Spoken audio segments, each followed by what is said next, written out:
6h, 9h, Thomas Schnell. Merci de nous rejoindre sur Europe 1. Dans quelques minutes, vous avez rendez-vous avec Laure d'Autriche et les enfants d'Europe 1. Mais tout d'abord, à 7h15, place à votre invité, Thomas Schnell. Bonjour Pierre Urmic.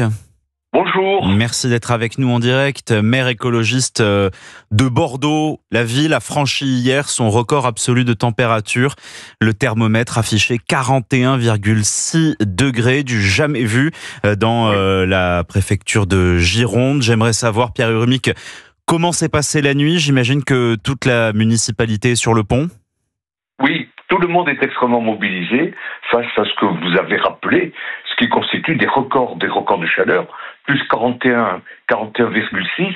Nous avons ainsi effacé le précédent record, si on peut parler de la sorte, qui datait de juillet 2019. Donc, ce sont des chaleurs totalement inhabituelles. Je pense même que nous sommes en train de dépasser de 2,7 degrés, la moyenne saisonnière à laquelle nous sommes régulièrement confrontés. Donc c'est une situation exceptionnelle. Et face à une situation exceptionnelle, naturellement, des mesures exceptionnelles. Mais elles sont quand même de deux sortes. Au-delà des mesures ponctuelles que nous sommes menés à prendre dans ces périodes caniculaires très difficiles, des villes comme Bordeaux doivent mener également des mesures beaucoup plus structurelles pour des actions structurelles pour faire de Bordeaux une ville rafraîchie. Pour ça que nous nous sommes lancés depuis 2020 maintenant dans une vaste politique de végétalisation de la ville, de désimperméabilisation massive des espaces goudronnés, bitumés, qui constituent des îlots de chaleur urbains extrêmement pénalisants. Donc,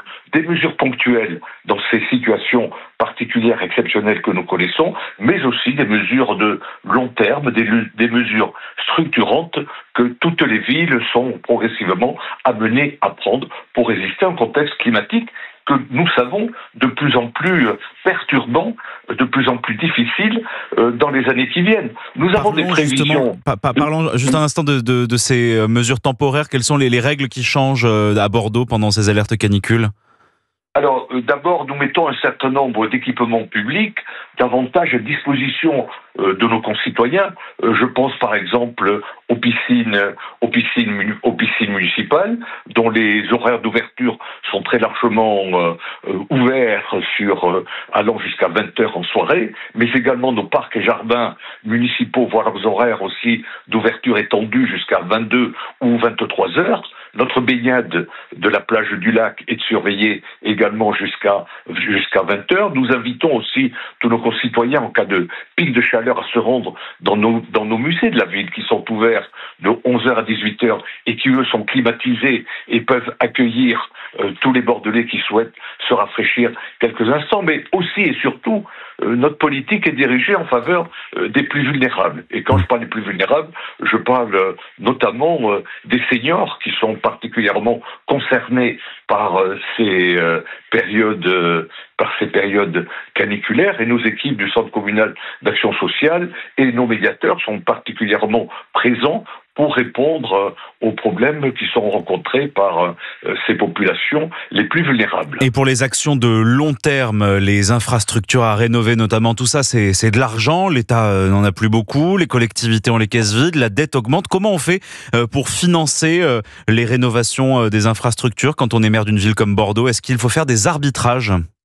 Oui, vous avez raison. Nous sommes confrontés à un désengagement de l'État. Nous étions notamment aidés par l'État pour la reconquête végétale de notre ville, c'est-à-dire la création d'espaces verts de proximité par ce qui s'appelait le Fonds vert, qui est un fonds national à disposition des collectivités territoriales. Mais récemment, l'État a décidé de diminuer par deux les subventions versées aux collectivités pour s'adapter de la sorte au réchauffement climatique. Donc, nous devons faire en tenant compte de ces désengagements. Donc, ça veut dire qu'il faut faire des tas d'économies ailleurs et surtout ne pas réduire la voilure de nos engagements. Nous, pour rafraîchir la ville et pour assurer cette reconquête végétale d'une ville minérale, nous avons déjà engagé depuis le début du mandat 75 millions d'euros, ce qui est quand même une somme assez conséquente pour une ville comme Bordeaux, et nous sommes ainsi arrivés à multiplier par deux la surface arborée qui est inventoriée sur l'espace public. Les arbres sont nos meilleurs alliés. pour résister à ces périodes caniculaires. Donc je pense qu'il faut y aller de façon très, très franche, très ambitieuse, et c'est ce que nous faisons à Bordeaux. Et pour lutter contre le changement climatique, vous avez choisi d'avoir de moins en moins de places dédiées à la voiture à Bordeaux, ce qui a engendré de nombreux embouteillages selon l'entreprise de GPS TomTom. Bordeaux a détrôné Paris en termes d'embouteillage à l'année. Cela veut dire qu'il y a des limites à la réduction de la place de la voiture en ville ? Alors, il y a deux choses. Il y a d'une part l'accessibilité de la ville en voiture. Nous avons les chiffres de TomTom qui ne sont pas si catastrophiques que ceux des premiers chiffres qui avaient été donnés il y a quelque temps. Vous savez, Bordeaux était répertorié en 2020 comme étant la troisième métropole la plus embouteillée de France. Mais récemment, des chiffres sont tombés comme quoi Bordeaux est devenue la 6e ville la plus embouteillée. Alors, nous nous en satisfaisons pas, mais ça veut dire que nous sommes en train de reculer sur le terrain des villes les plus embouteillées. C'est-à-dire que réduire la place de la voiture, il faut bien comprendre que c'est assurer la promotion de toutes les autres mobilités, notamment les transports collectifs, les mobilités décarbonées que sont essentiellement les vélos et la marche à pied. Donc tout ça est en train de se développer considérablement sur Bordeaux, si bien que l'accès dans Bordeaux est aujourd'hui facilité pour ces mobilités douces. Elle est plus difficile, effectivement, pour les transports, les voitures classiques, mais les habitudes sont en train de changer. Et je peux dire qu'aujourd'hui, l'accès dans Bordeaux est plus facile qu'il ne l'était il y a 5 ans. Rapidement pour terminer, Pierre Urumic, on se baigne à Paris, enfin pour les plus courageux. Quand est-ce qu'on se baigne dans la Garonne ?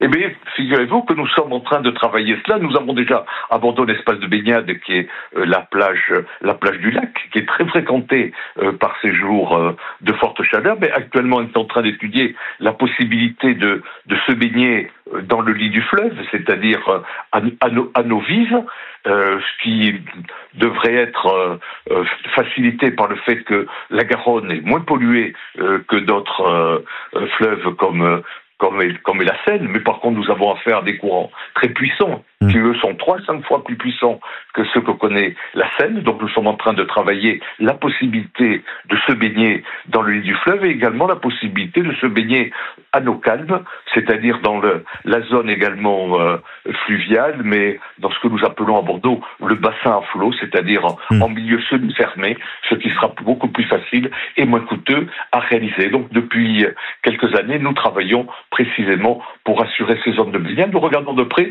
ce qui se fait dans une ville jumelle de Bordeaux, qui est la ville de Québec, qui sur le Saint-Laurent a adapté ses zones de baignade. Donc Bordeaux, dans quelques mois, dans quelques années, pourra offrir aussi des zones de baignade de nature fluviale. Je pense que c'est un challenge particulièrement intéressant. Merci Pierre Urumic d'être venu en direct sur Europe 1. Et bon courage à tous les Bordelais, puisque l'alerte rouge continue jusqu'à au moins demain 6h du matin. Pierre Urumic, maire écologiste de Bordeaux, en direct sur Europe 1.